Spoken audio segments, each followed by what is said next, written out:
கனிமிக்கல்லா நெல்லடியாக்களே, நபி ஸல்லல்லாஹு அலைஹி வஸல்லம் அவருடைய வாழ்விலிருந்து நமக்கு படிப்பினை தரக்கூடிய பல்வேறு நல்ல வரலாறுகளை இமாம்கள், சஹாபாக்கள் ஹதீஸ்களின் மூலம் நமக்கு சொல்லி தந்திருக்கிறார்கள். அதன் அடிப்படையில் பார்க்கிற பொழுது நபி ஸல்லல்லாஹு அலைஹி வஸல்லம் வாழ்க்கையில ஒரு மனிதர் பேசிய அவர் நடந்து கொண்ட விதத்தை கொண்டு ஒரு ஹதீஸ் ஒன்று அறிவிக்கப்படுகிறது. ரசூலுல்லாஹி ஸல்லல்லாஹு அலைஹி வஸல்லம் அவர்கள் சஹாபாக்களோடு மஜ்லிஸில் அமர்ந்திருக்கிறார்கள். ஒரு மனிதர் வருவார், கேட்பார், யா ரசூலல்லாஹ், எனக்கு ஏதாவது உதவி செய்யுங்கள், எனக்கு தேவை இருக்கிறது என்று கேட்பார். ரசூலுல்லாஹி ஸல்லல்லாஹு அலைஹி வஸல்லம் அவர்கள் அந்த மனிதருக்கு, அந்த சஹாபிக்கு தன்னால் முடிந்த உதவியை சிறிது தாராளமாகவே செய்துவிட்டு ரசூலுல்லாஹ் கடைசியாக கேட்பார்கள், உங்களுக்கு இது போதுமானதாக இருந்ததா என்று கேட்பார். அந்த நேரத்தில் அந்த சஹாபி சொல்லுவார், நான் உங்களிடத்தில் கேட்டேன், நீங்கள் ஏதோ கொடுத்தீர்கள், பரவாயில்லை என்று சொல்லுவாரே தவிர நீங்கள் எனக்கு நிரப்பமாக கொடுத்தீர்கள், என்னுடைய தேவை பரிபூர்ணமானது என்று அவர் சொல்ல மாட்டார்.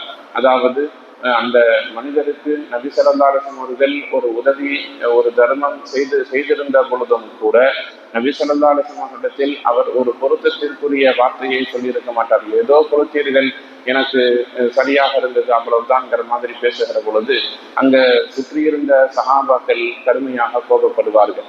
நபி ஸல்லல்லாஹு அலைஹி வஸல்லம் அவர்கள் எழுந்து அந்த தேவையுள்ள மனிதரை அழைத்து கொண்டு வீட்டிற்குள்ளால் அழைத்து சென்று தன்னிடத்தில் இருக்கக்கூடிய பொருட்களை எல்லாம் காட்டி எது வேணுமோ என்று நீங்கள் எல்லாவற்றையும் எடுத்துக்கொள்ளுங்கள்னு அவருடைய தேவைக்கு தகுந்த மாதிரி மேல்மிச்சமாக அதிகமான உதவிகளை நபி ஸல்லல்லாஹு அலைஹி வஸல்லம் அவர்கள் செய்வார்கள். செய்துவிட்டு கடைசியாக கேட்பார்கள், இப்பொழுது உங்களுக்கு நான் செய்த உதவி போதுமானதாக இருந்ததா என்று கேட்ட பொழுது அந்த சஹாபி சொல்லுவார், அந்த மனிதர் சொல்லுவார், போதுமானதாக இருந்தது, நீங்கள் நிறைய கொடுத்திருக்கிறீர்கள், நிரப்பமாக கொடுத்து விட்டீர்கள், எனக்கு என்ன தேவையோ அது கிடைத்து விட்டது என்று சொன்ன பொழுது நபி ஸல்லல்லாஹு அலைஹி வஸல்லம் கடைசியாக சொல்லுவாங்க, நீங்கள் அந்த மஜ்லிஸில் அந்த சபையில் இதை தெளிவுபடுத்தி சஹாபாக்களிடத்தில் சொல்லிவிட்டு சென்று விடுங்கள். என்ன காரணம்னா, எல்லா சஹாபாக்களுக்கும் மத்தியில் நீங்கள் சொல்லுகிற பொழுது ஏதோ கொடுத்தீர்கள், எனக்கு பரவாயில்ல, போதுமான அளவுக்கு இல்லை என்கிற மாதிரி நீங்கள் சொன்னதும் சஹாபாக்கள் எல்லாம் உங்களின் மீது கோபமாக இருக்கிறார்கள்.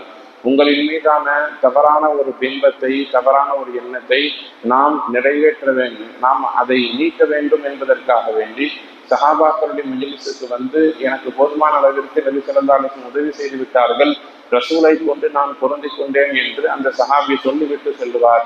மற்ற சஹாபாக்களும் அவரின் மீது நல்லெண்ணம் கொண்டிருப்பார்கள். இந்த வரலாற்றை மையமாக வைத்து நமக்கு பல்வேறு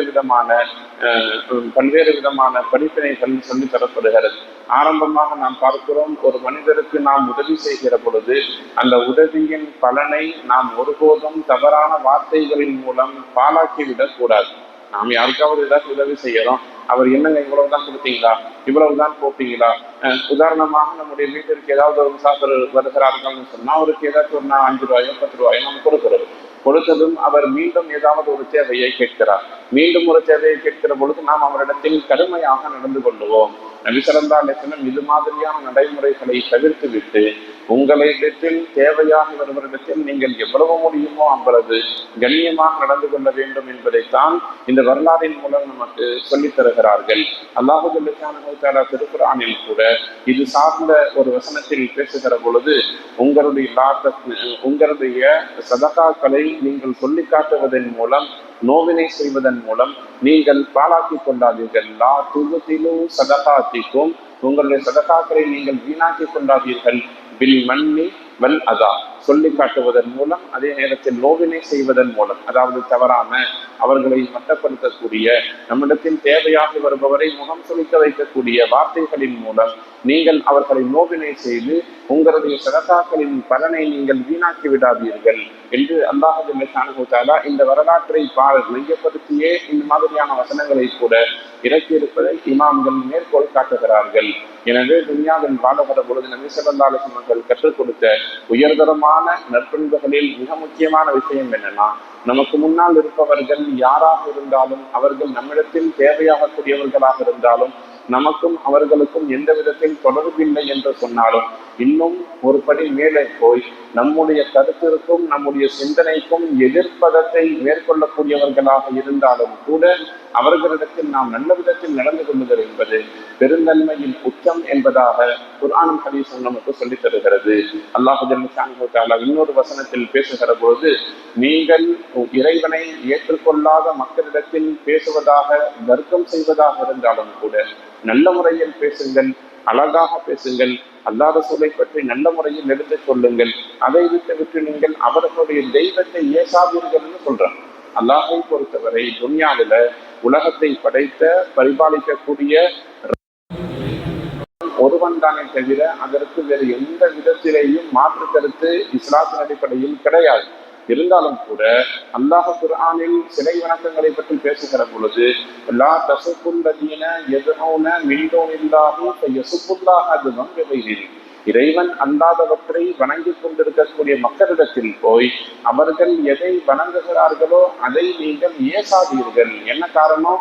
அவர்கள் இறைவனை பற்றி அறியாமல் பதிலுக்கு அல்லாஹை அவர்கள் ஏசுவார்கள், உங்களுடைய வணக்க வழிபாடுகளை பேசுவார்கள், பள்ளிவாசலை விமர்சனம் செய்வார்கள், குர்ஆனை பேசுவார்கள். எனவே அழகாக பேசுவதாக இருந்தால் நீங்கள் மாற்று கருத்துடையவர்களிடத்தில் பேசுங்கள், அல்லது நீங்கள் மௌனமாக கடந்து சென்று விடுங்கள்.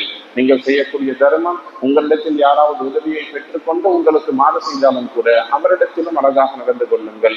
உங்களோடு கருத்து முரண்பட்டவர்களாக இருந்தாலும் அல்லது பகைமை கொண்டவர்களாக இருந்தாலும் யாராக இருந்தாலும் ஒரு மனிதன் பெருந்தன்மையை வெளிப்படுத்தக்கூடியவனாக முஃமின் எல்லா நேரத்திலேயும் இருக்க வேண்டும் என்பதைத்தான் மேலே சொன்ன இறைவசனங்களும் ஹதீஸுகளும் நமக்கு பாரமாய் சொல்லித் தருகிறது.